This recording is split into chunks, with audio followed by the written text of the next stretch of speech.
Hi guys, welcome back to the YouTube channel of Finance Paragraph. So let's start with the set number 46 of this particular playlist. First, pause the video, try it on your own and then proceed with the video solution. So this particular set I've taken from previous year's SimCats and the set is on quant-based logical puzzle. Then the set says, 6 candidates, Anil, Amit, Ashish, Anju, Anita and Anumita have been shortlisted for the entrance test of Camet University for the MBA course. The entrance test consists of three components: written test, group discussion, personal interview. Initially, the raw score of each candidate in each component is noted. The weighted score of each candidate in each component is calculated by multiplying the raw score by the weightage assigned to these components. The weightage assigned to the written test, group discussion, and personal interview for the final scoring are 1, 2, and 5 respectively. The final score of each candidate is equal to the sum of the weighted score in the three components. Surprisingly, the final score of each candidate was 40. No one scored 0 or negative marks in any of three criteria. The candidate who got the highest raw score in the person interview got the same raw score in the written test as well. The sum of the raw score of each candidate in the three component is different and is less than 20. No two student had the same raw score in the written test and the same holds true for the other two criteria as well. एक बार question भी पढ़ लेते हैं. Question number 1 क्या रहा है? If Anil got the lowest raw score, if Anita got the highest raw score, what was the average raw score? Find the sum of the raw score. If Anju got an equal raw score, if Amit got a raw score of 4 in the written test, ठीक है. एक quant based logical puzzle है जिसमें कि अपने को group discussion का score निकालना है. मतलब ग्रुप डिस्कशन का, रिटन टेस्ट का और पर्सन इंटरव्यू का तीन कंपोनेंट है जिसपे अपने को स्कोर आइडेंटिफाई करना है. अब है क्या कि तीनों का जो शॉर्टलिस्टिंग हो रही है वो तीनों के स्कोर पे कुछ मल्टीप्लाई करके एक फाइनल स्कोर बनाया जा रहा है, उस स्कोर के बेसिस पे किया जा रहा है. ठीक है. अगर थोड़ा सा ध्यान दो तो ये क्या है, एक इक्वेशन पूरा ये कहानी चल रहा है. वो इक्वेशन क्या बन रहा है? a plus 2b plus 5c. ठीक है. ये a क्या है? एक component which is written test जिसमें कि इंटू 1 हो रहा है. ये है तुम्हारा ग्रुप डिस्कशन जिसमें इंटू 2 हो रहा है और ये है तुम्हारा पर्सनल इंटरव्यू जिसमें 5 हो रहा है. और इनमें जो स्कोर बन रहा है वो सबका बन जा रहा है 40. अब इनकी जो एबीसी की वैल्यू है वो अलग अलग होने वाली है. बस ये एबीसी की वैल्यू पे पूरी कहानी चल रही है. ठीक है. अगर ध्यान दिया हो आपने तो, बिकॉज ऐसा सेट कई बार पूछा गया. मतलब आप 2017 वाला सेट उठाना, एक क्वेश्चन है एटीएम मशीन वाला, उसमें एग्जैक्टली सेम प्रॉब्लम है. ठीक है. उसमें भी कुछ ऐसा है कि 100 रुपए का, 200 रुपए का, 500 रुपए का एटीएम से विड्रॉल हो रहा है और वो कुछ उसी लॉजिक पे चलता जा रहा है. ठीक है. सिमिलर है एकदम उसी पे, ये भी उसी टेम्पलेट पे ये भी एक सेट बना हुआ है. इनफैक्ट क्वांट्स के सेट में भी ये ऐसे क्वेश्चन पूछे गए कई बार, जिसमें कि वो ये कहता है कि there are two person who are going for purchase. एक के पास 50 रुपए, दूसरे ने ऑर्डर करा ये तीन टाइप ऑफ आइटम के, बताओ कितने नंबर ऑफ कॉम्बिनेशन से वो ऑर्डर कर सकता है. तो ये टाइप ऑफ प्रॉब्लम है जो अक्सर ही कैट के अंदर पूछी जाती है. तो सिमिलर सेट, मतलब उसी टेम्पलेट पे ये भी एक पर्टिकुलर पजल है. ठीक है. अब इसके अंदर है क्या? देखो, दो तीन चीजें जो ध्यान देने के लिए. पहली बात तो 6 लोग हैं, 6 का अलग अलग स्कोर होने वाला है. ठीक है. 6 का जो the final score of each candidate is equal to the sum of the weighted score, ये तो हमने लिख लिया. नो वन स्कोर्ड 0 और नेगेटिव मार्क्स, किसी को 0 भी नहीं मिला, किसी को नेगेटिव मिला. The candidate who got the highest raw score in the person interview got the same raw score in the written test as well. मतलब कोई एक बंदा है जिसके पास सी और ए की वैल्यू बराबर होने वाली है, किसी एक की. ठीक है. ऐसे बंदे की जिसकी सी की वैल्यू मैक्सिमम है, वो सेम वैल्यू ए पे आने वाली है. वो क्या होगी अभी थोड़ा फिगर आउट करना पड़ेगा. The sum of the raw score of each candidate in the three component is different and is less than 20. यानी कि ये जो a plus B plus C है, ये क्या होने वाला है? सबका यूनिक होने वाला है, 6 लोगों का. ठीक है. And it has to be less than 20, ये 20 से कम होने वाला है. ठीक है. ये भी अपने को पता चल गया.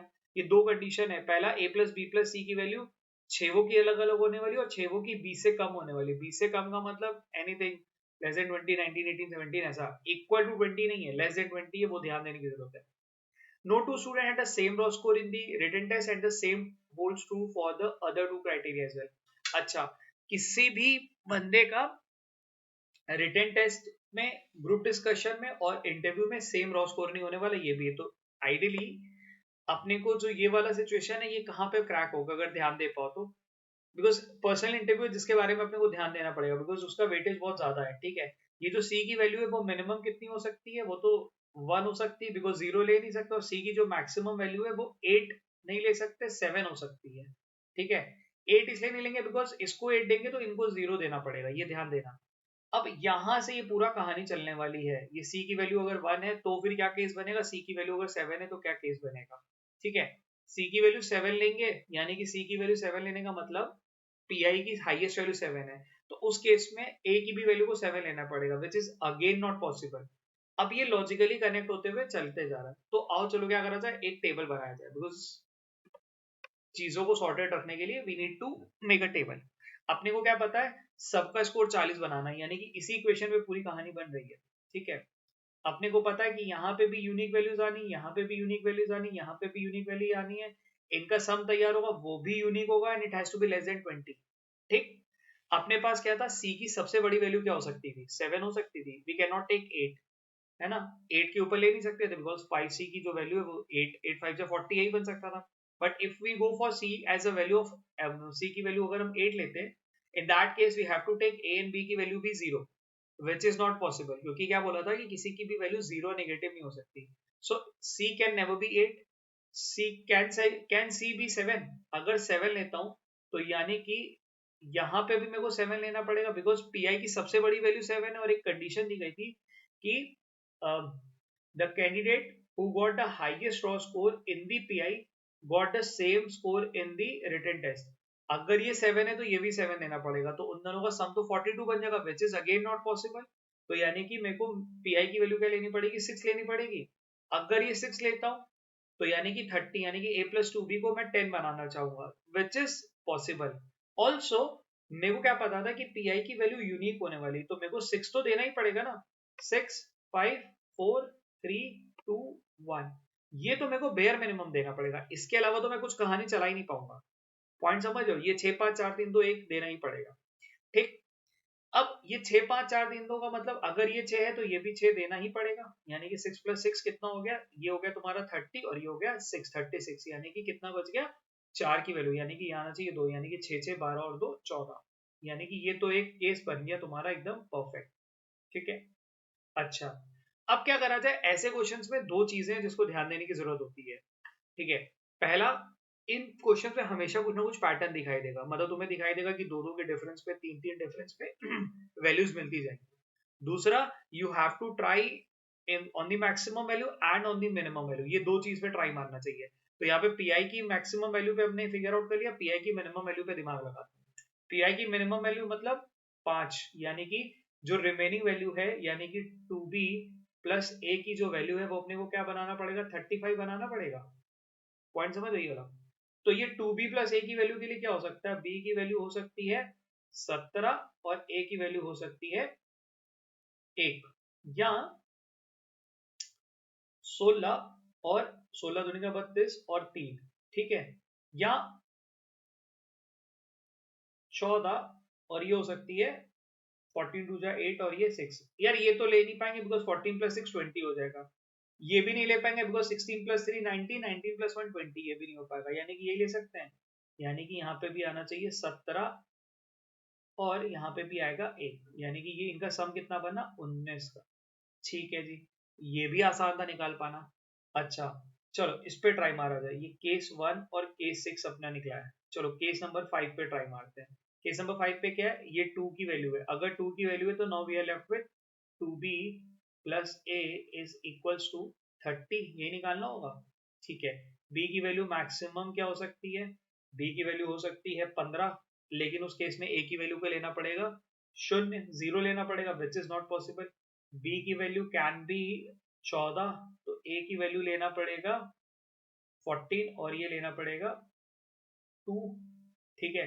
14 2 18 और 2 20, यार ये प्रॉब्लम, सॉरी 14 और 2 16 और 2 18 पॉसिबल है। अच्छा, क्या और कोई वैल्यू ली जा सकती है अगर दिमाग लगाया जाए, इसके पीछे की भी वैल्यू एक बार बस चेक कर लेते हैं।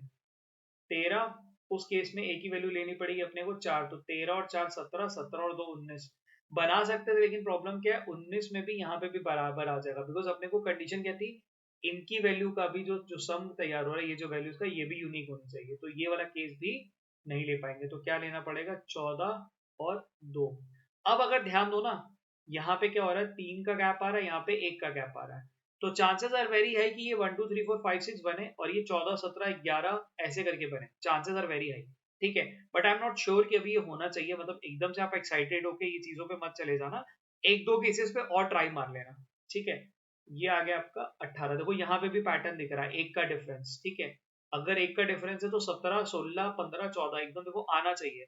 सिमिलरली यहाँ पे देखो 14 14 11 8 5 2 ये भी बनना चाहिए, 1 2 3 4 5 6 ये भी बनना चाहिए। But still I calculate and then logically चलेंगे हम, ऐसा हिट एंड ट्रायल पे मतलब गेस वर्क पे नहीं करेंगे, ठीक है। अब चलते हैं इस पे, अगर ये 3 है तो यानी कि 15 आ चुका है, यानी कि 2b प्लस ए क्या बनाना पड़ेगा, हमें अपने को 25 बनाना पड़ेगा। तो b की वैल्यू क्या हो सकती है 12, ए की वैल्यू हो सकती है 1, नहीं ले सकते बिकॉज 1 ऑलरेडी अवेलेबल है, ठीक है। b की वैल्यू हो सकती है 11, ए की वैल्यू हो सकती है 3, यानी कि 11 22 और प्लस 3 विच इज पॉसिबल। तो 11 3 3, ठीक है, 11 3 3 मतलब 17 बन सकता है। अच्छा, b की वैल्यू को 10 लिया जा सकता है क्या, अगर मैं 10 लेता हूँ तो इधर लेना पड़ेगा 5, प्रॉब्लम क्या आएगा 10 5 और 3 यानी कि ये बन जाएगा 18, 18 बना नहीं सकते बिकॉज 18 टोटल में ऑलरेडी अवेलेबल है, खत्म। अच्छा, और कुछ केस ले सकते हैं क्या, 9 7 9 7 16 और 3 19, फिर वही प्रॉब्लम 19 नहीं बनेगा बिकॉज ऑलरेडी टोटल में अवेलेबल है। 8 8 में लेंगे तो ये क्या बनना चाहिए था यहाँ पे 9, तो 8 9 17 और 3 20, ये भी पॉसिबल नहीं बिकॉज इसका जो टोटल काउंट है वो 20 के ऊपर जाना शुरू हो गया है। तो यानी कि मेरे को क्या लेना पड़ेगा, यहाँ पे 3 यहाँ पे 11, देख रहे हो जो पैटर्न के बारे में बात कर रहा था वो यहाँ पे दिख रहा है आराम से, ठीक है। तो ये भी क्या बनेगा 11 3 14 3 17, ठीक है। अच्छा, यहाँ पे अब क्या बचा 20 की वैल्यू, यानी कि 2b plus a is equals to 20, यानी कि b की वैल्यू क्या होना चाहिए था 9 होनी चाहिए थी और a की वैल्यू होनी चाहिए थी 2, ठीक है। 9 दूनी का 18 और 2, 2 ले नहीं सकते बिकॉज ऑलरेडी अवेलेबल है, ठीक। अच्छा, 2 ले नहीं सकते तो क्या ले सकते हैं अपन, 8 ले सकते हैं क्या, अगर 8 लेंगे तो a की वैल्यू को 4 लेना पड़ेगा, 8 4 12 4 16 विच इज पॉसिबल। क्या मैं 7 ले सकता हूँ, 7 लूंगा तो 6 लेना पड़ेगा, 7 6 13 4 17 which is not possible because यहाँ पे है। अगर मैं 6 लेता हूँ तो 6 और इधर लेना पड़ेगा मेरे को 8, 8 6 14, 14 4 18 पॉसिबल नहीं है।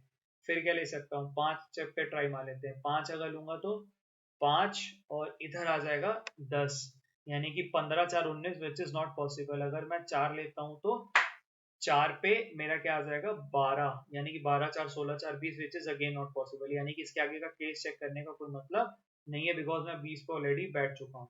तो मेरे को कहाँ पे मिला है, ये वाले पे मिला है 8 4 पे मिला है, यानी कि यहाँ पे 4 होना चाहिए, यहाँ पे 8 1 2 3 4, ये देखो ये जो मैं लॉजिक बता था यही एकदम एग्जैक्ट चलते जा रहा है, ठीक है। 8 4 12 4 16, 16 आ गए यहाँ पे, ठीक है। केस नंबर 2 लास्ट पे आते हैं, इसमें क्या बनाना था अपने पास 5 आ गए, यानी कि 25 आ गया। Now we are left with the 2b plus a is equal to 15, ठीक है। 2b plus a is equals to 15, यानी कि b की वैल्यू क्या होनी चाहिए थी 7 और a की वैल्यू होनी चाहिए थी 1, बनेगी नहीं क्योंकि a1 ऑलरेडी ले चुके हैं। a की वैल्यू को ले लेते हैं 7 के बाद, 6 और 3 भी नहीं ले सकते बिकॉज 3 अवेलेबल है, 5 और 5 प्रॉब्ली ले सकते हैं, 5 5 5 15 हो जाएगा विच इज पॉसिबल, ठीक है। 4 और 7 ले सकते हैं क्या, 4 और 7 7 4 11, 11 और 5 16, 16 यूनिक वाला लॉजिक आ जाएगा, सम पे प्रॉब्लम आ जाएगी। 3 और कितना 9, तो 9 3 12, 12 और 5 17, ठीक है। अब वो टोटल वाला प्रॉब्लम आना शुरू हो गया, यानी कि ये जो केस बन सकता था ये कहाँ बन सकता था 5 5 और 5 पे, यानी कि टोटल क्या बना 15। अब ध्यान दो, तो मैंने जहाँ पे कहानी बताई थी 6 5 4 3 2 1 का एक 2 5 8 14 17 वाला लॉजिक, 6 5 4 3 2 1, और यहाँ पे भी लॉजिक तुम्हारा सेम आ गया। तो जब भी तुम्हें मैथमेटिक बेस्ड लॉजिकल पजल अगर पेपर में दिखती है, तुरंत से गो अहेड एंड एक बेसिक कुछ ना कुछ इक्वेशन बनेगा और उसके अंदर पैटर्न आइडेंटिफाई करने पे करो। और बहुत आसान है यार, मतलब ये मैं सॉल्यूशन के साथ बता रहा हूँ, तो मैं इसको फिगर आउट करा मैंने 12 से 13 मिनट में, या 13 14 मिनट से ऊपर का सॉल्यूशन नहीं चाहिए, ठीक है। तुम पेपर फेज में करोगे तो शायद 7 8 मिनट में कर जाओगे, ठीक है। अब चलते हैं क्वेश्चन पे, क्वेश्चन कैसे पूछा हुआ है, क्वेश्चन भी इसके इजी रहते हैं इन सबके जनरली, ठीक है। यार ये वाले सेट्स एकदम डुएबल होते हैं ना, बिकॉज इस वाले प्लेलिस्ट में मैंने ऐसा कोई भी सेट नहीं डाला, तो I thought to come up with this set. Question number 1 कह रहा है, if Anil got the lowest raw score किसका रहा होगा? अनिल का इन पर्सनल इंटरव्यू, यानी कि ये इस केस की बात कर रहा है, ठीक है। Then find the difference between his raw score in written test and group discussion. Written test और ग्रुप डिस्कशन का डिफरेंस कितना है? 16 का। यार ये तो एकदम ही स्ट्रेट फॉरवर्ड क्वेश्चन था। If Anita got the highest raw score in the person interview, Anita got the highest raw score in person interview, यानी कि इस केस की बात हो रही है अनीता के लिए। Then her raw score in group discussion is 2, ये भी अपना आंसर एकदम मिल गया, ठीक है। What was the average raw score of the 6 candidate in the person interview? 6 5 4 3 2 1 का सम, यानी कि 6 into 7/2, यानी कि 21 का एवरेज निकालना है ना। 21/6, 21/6 कितना हो गया? 3 और 5, 3.5, option number A. Find the sum of the raw score of all the candidates in group discussion. Group discussion में ये जो रॉ स्कोर है इनका निकालना है, तो 5 2 7, 8 7 15, 15 और 11 26, 26 और 4 30 और 40, 40 और 10 50 और ये 7 57, ठीक है। If Anju got an equal raw score in all three criteria, then our total raw score is all three वाला सेम किसमें? केस नंबर 2 में, यानी कि इसका टोटल कितना होना चाहिए? 15। आंसर ये होना चाहिए 15। If Anita got a raw score of 4 in the written test, 4 in the written test, यानी कि इस केस के बारे में बात कर रहा है, केस नंबर 3 के बारे में। Then find the sum of his raw score in all three criteria, यानी कि क्या होना चाहिए? ऑप्शन नंबर डी, 16 होना चाहिए इसका आंसर, ठीक है। If Amit got the raw score in the written test 4, then find the sum of his raw score in all three criteria, ठीक है। सो एकदम इजी वाला सेट है ये। ऐसा सेट अगर तुम्हें दिखे तो एकदम से करना चाहिए। थोड़ा बस यही है कि एक दिमाग के अंदर से ये हटाओ कि यार मैथमेटिकल बेस्ड पजल है तो वो बनेगी नहीं, बने हमेशा बनती है, और हमेशा पैटर्न आइडेंटिफाई पे ध्यान करोगे तो तुरंत से निकलेगी, ठीक है। चलो कीप प्रैक्टिसिंग।